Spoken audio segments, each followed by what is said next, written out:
My grandpa left everything to me. The estate, the business, the legacy. At least, that's what he told me. But the day after his funeral, I sat in a cold office while some stranger read a will that gave it all to my sister. I wasn't just left out. I was erased. No one would explain why. My mom said I was being dramatic. My sister acted like it was no big deal. But I knew something was wrong, and I was going to uncover the truth no matter what it took.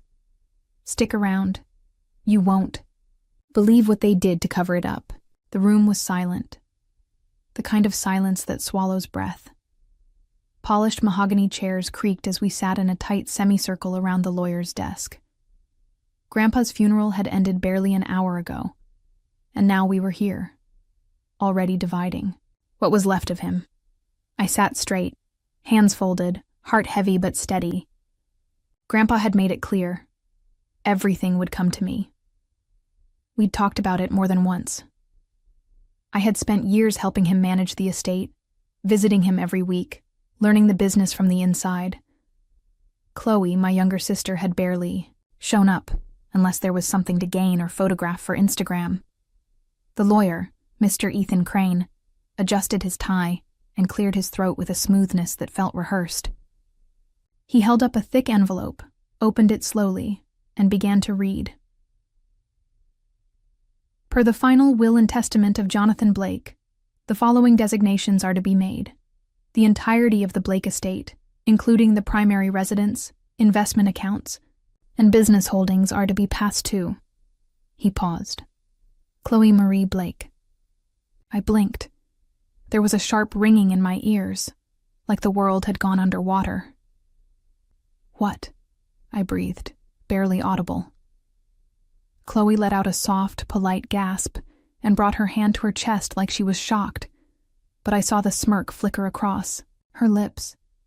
My mother, Margot, reached over to squeeze her hand, her expression unreadable. Neither of them looked at me. I think there's a mistake, I said, louder now. That's not possible. Grandpa told me himself. Mr. Crane cut in.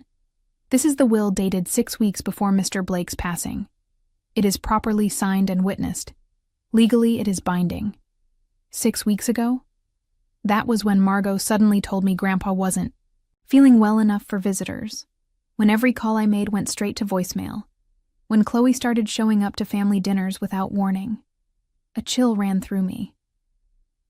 I'm sorry, the lawyer said flatly, already folding the document away. Chloe gave me a small smile, almost pitying. I guess Grandpa had a change of heart. Margot leaned back in her chair, composed, as if she'd known all along. Of course she had. I looked between them, feeling my skin prickle, my throat tighten. Something was deeply, fundamentally wrong. I didn't know how they did it yet. But I knew one thing for sure. That was never Grandpa's real will. I sat alone in my car outside the law office, fingers clenching the steering wheel so tightly my knuckles ached. The words kept echoing in my head. The entirety of the Blake estate to Chloe Marie Blake. 6 weeks before Grandpa died. That was the date on the will. 6 weeks. That was when everything had changed without me realizing it. I closed my eyes and let myself remember. This legacy is yours to protect. Jenna, Grandpa had told me one quiet afternoon, just the two of us on the back porch. The air had smelled like freshly cut grass and lemon tea, his favorite. Not because you deserve it more, but because you understand it more. I'd laughed nervously back then, brushing off the weight of his words, but he wasn't joking. His gaze was steady, full of that quiet trust only he ever gave me. Weeks later, he stopped answering my texts. My calls went straight to voicemail. Mom told me he wasn't feeling well. He's resting a lot, she'd said over the phone. He doesn't want visitors right now. At the time, I believed her. She was his daughter, after all. I didn't want to seem pushy. I thought I was being respectful. Now I knew better. Back in my apartment, I paced the living room as I replayed the entire scene in my mind. Ethan Crane. That name didn't ring any bells. Grandpa had used the same lawyer for decades, Thomas Berger, a friend from his army days. A man who once told me he'd draft the final version of the will personally. When the time came. Why? Wasn't he there? I pulled out my laptop and searched for public filings. Ethan Crane was a real lawyer, but had only registered his independent practice in the last 2 years. No public connections to my grandfather, but plenty of tagged social photos with Chloe. Of course. I scrolled through more posts, my eyes narrowing. Dinner at a fancy restaurant, a yacht trip with friends of the family. And in one group shot, I spotted both witnesses who signed the will, names listed on the documents I'd glimpsed in Crane's office. They weren't neutral parties. They were Margot's wine night buddies. One of them had been at Chloe's graduation party. There was no video will either. No record of Grandpa reading it aloud. No final words captured like we had talked about doing together. Just paper, and signatures from people who had every reason to play along. I called Mom. I couldn't help myself. Margot speaking. Why wasn't I allowed to see Grandpa in his final weeks? A beat of silence. He didn't want visitors. You were. Always so busy with work, he didn't want to burden you. I laughed bitterly. That's what you're going with? You think this is easy for me, Jenna? Her voice shifted into faux concern. He made a decision, one you clearly don't agree with, but it was his choice. He told Ethan what he wanted, and he wanted Chloe to have a chance. You mean, you wanted Chloe to have a chance? Click. The line went dead. I stared at my phone, stunned, not just by her cruelty, but by how quickly she cut me off. As if I wasn't just out of the will. I was out of the family. It wasn't about the money. It was never about the money. It was about the fact that they'd erased me. Like I didn't exist. Like Grandpa had never loved me at all. But I knew the truth. And I wasn't going to let them bury it. The next morning, I drove straight to the office of Thomas Berger, Grandpa's longtime attorney, and someone I hadn't seen since the funeral. He opened the door himself, still tall and sharp despite his 70 years. His eyes widened when he saw me. Jenna, he said with a tone that sounded almost guilty. I was wondering when you'd come. He invited me in, offered me tea. I didn't have time for pleasantries. I need to know something, I said, my voice firmer than I felt. Did Grandpa ever change his will? Thomas blinked. Not that I'm aware of. He left everything to Chloe. That's what the new lawyer said. He sat down heavily behind his desk. That's not what Jonathan intended. He pulled open a drawer, rifled through a stack of folders, then stopped on one labeled Blake. J. Inside was a printed will, signed, witnessed, and dated 3 months before Grandpa's death. Everything. To me. I was going to contact the family, but the day after he passed, I was informed by Mr. Crane that a newer will had been filed. He frowned. That didn't sit right with me. Do you still have a digital copy? He nodded slowly. Backed up to secure cloud storage. Jonathan wanted redundancy, said if anything ever smelled off, you'd come looking. God, Grandpa. You knew. My hands trembled slightly as I gripped the document. It felt like I was holding a weapon, because now I had proof. Real proof. But paper wasn't enough. I needed someone who had been there. That's when I remembered Daniel Royce, Grandpa's former chief of operations. He had worked with him for over 25 years, retired only a year ago. I found him at his lake house just outside the city. The second I mentioned what had happened, his face darkened. He told me he was worried, Daniel said, pouring coffee into mismatched mugs. Your mother started hovering.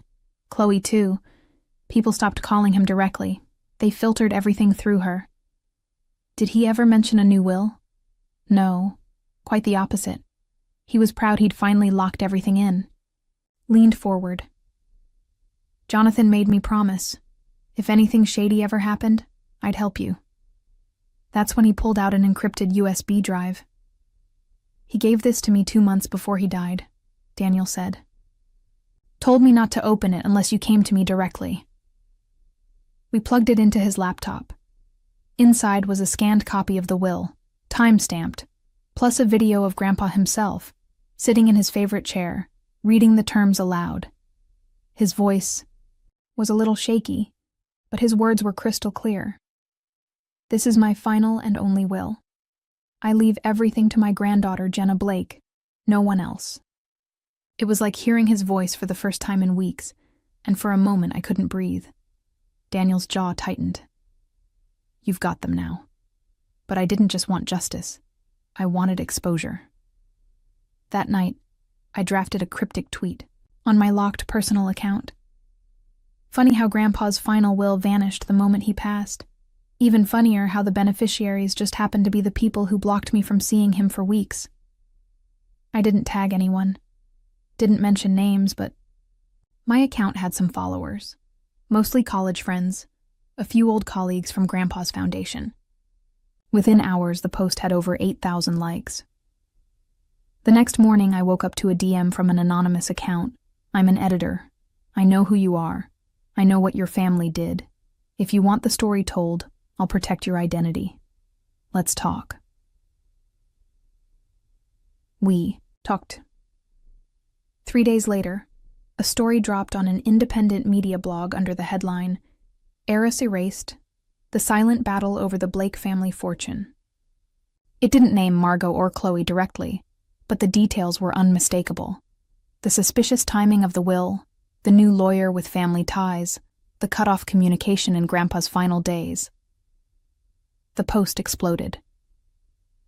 By noon, it had been picked up by 2 larger outlets. One of Grandpa's business partners commented publicly, Jonathan Blake was a man of honor. If there's fraud involved, it needs to be investigated. Suddenly, my mother was making calls. I didn't answer. Chloe posted a photo on Instagram of her crying with the caption, "People can be so cruel. Family is supposed to support each other, not attack." She turned off comments within the hour. Daniel called me the next morning. Margot's in full damage control, he said.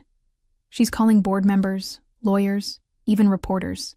They're trying to silence this. I exhaled slowly, staring at Grandpa's scanned signature on the screen. They can try, I said, but it's too late. The world knows, and I'm just getting started. The hearing was held in one of the city's private equity trust chambers. Mahogany panels, gold trim, and enough pressure in the air to make even billionaires sweat. But I wasn't intimidated. Not anymore. The room was full.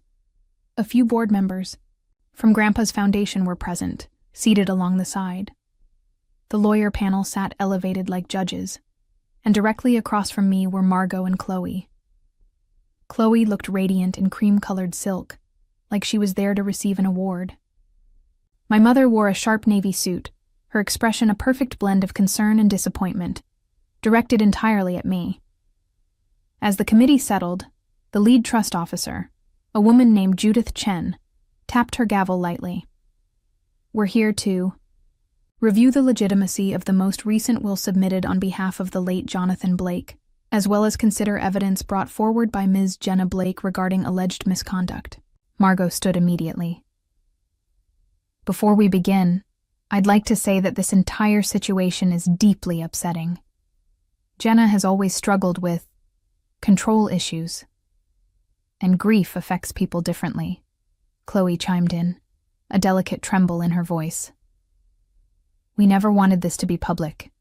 We've tried to support her, but she's been unstable. Gaslighting 101. I let them speak. I wanted them to dig their grave. When they finished, I stood, calm, collected. I loved my grandfather. He trusted me with his legacy. He made that clear to everyone who knew him. And more importantly, he put it in writing. Until someone decided that wasn't convenient. Judith nodded. You've submitted a counterclaim with digital evidence. Please proceed. I clicked a remote. A large screen lit up behind me. Slide 1, a scanned PDF of the original will, dated 3 months before Grandpa's death, complete with secure metadata and digital timestamp. Slide 2, a video of Grandpa reading the will, aloud, his voice steady, his words direct, his eyes clear as ever. Murmurs rippled through the room. Slide 3, a recorded phone call, audio playing through the speakers. My mother's voice, unmistakable. Ethan, just handle it. The old man doesn't know what day it is. We'll make sure Jenna's distracted. Chloe will sign anything you put in front of her. A gasp escaped from someone in the crowd. Slide 4, bank statements, showing multiple deposits made to Ethan Crane's personal account in the weeks leading up to the new will's submission. Each marked with vague descriptions like consultation and bonus. I turned to the panel. Your Honor, this isn't just manipulation, it's fraud. My grandfather was coherent, intentional, and targeted. They didn't just cut me out of his will, they cut him out of his final decision. Margot was on her feet. That audio could be fake. Deepfakes exist. Judith held up a hand. The audio has already been independently verified by forensic analysts, along with the transaction records. Chloe finally broke. You bitch! She screamed across the room. You think just because he liked you more, you're entitled to everything? I was his granddaughter, too. You were his project, I said quietly. I was his partner. Judith banged her gavel. That's enough. We've seen sufficient evidence. This panel finds the contested will, dated 6 weeks prior to Mr. Blake's passing, invalid due to fraudulent influence. The previous will, dated 3 months prior, is hereby reinstated. The room erupted in whispers. Margot's eyes locked. Onto mine, her face taut with fury. You'll regret this, she hissed under her breath as she gathered her purse. You just made yourself a powerful enemy. I met her glare evenly. No, I said. I just made peace with the truth. Chloe stormed out, shoving past reporters who had gathered outside the doors. Flashbulbs exploded, microphones stretched, toward me. Jenna, how did you discover the fraud? Will you press charges against your own family? I didn't answer. But as I walked past the media frenzy and into the sunlight outside the chamber, I felt something I hadn't felt in weeks, weightless, vindicated, free. The house was quiet again. Not empty, just peaceful. Sunlight filtered through the tall windows of the Blake estate, casting soft golden light across the marble floors and dark oak furniture Grandpa had so carefully chosen. His scent still lingered, in corners, old books, cedar, and the faintest trace of bergamot from the cologne he used every day until the end. I stood in the doorway of his study, the very room where he taught me how to read balance sheets and spot a weak handshake. The leather chair still faced the window overlooking the garden he planted himself. I hadn't moved it. I didn't want to replace him. I just wanted to honor him. 3 weeks had passed since the trust hearing. The media frenzy had died down. Ethan Crane had been disbarred. My mother and Chloe had gone silent. No more threats, no more Instagram posts. Just silence. And I welcomed it. I didn't hate them anymore. That would have been too easy. Too heavy. What they did, what they tried to steal wasn't just money. It was identity, memory, legacy. But they failed. I had taken a portion of the inheritance and donated it to the Veterans Scholarship Fund Grandpa had always wanted to expand. The new building would bear his name, and every young mind that passed through it would know who made their future possible. Not because he was rich, but because he gave a damn. I didn't attend the ribbon cutting. I didn't need applause. The satisfaction was knowing that somewhere, Grandpa was proud. On my way out of the study, I paused by the fireplace. Framed photos lined the mantel.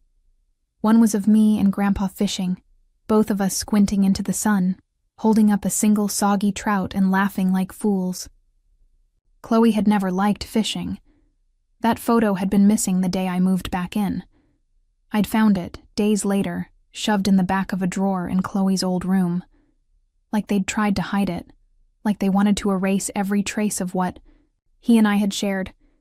But they couldn't. Not really. I gently returned the photo to the center of the mantel and stepped back, letting it stand exactly where it belonged. I took a deep breath, filling my lungs with the scent of history and home. They tried to erase me from his legacy, but Grandpa didn't leave me his wealth. He left me the wisdom to protect it. And I did.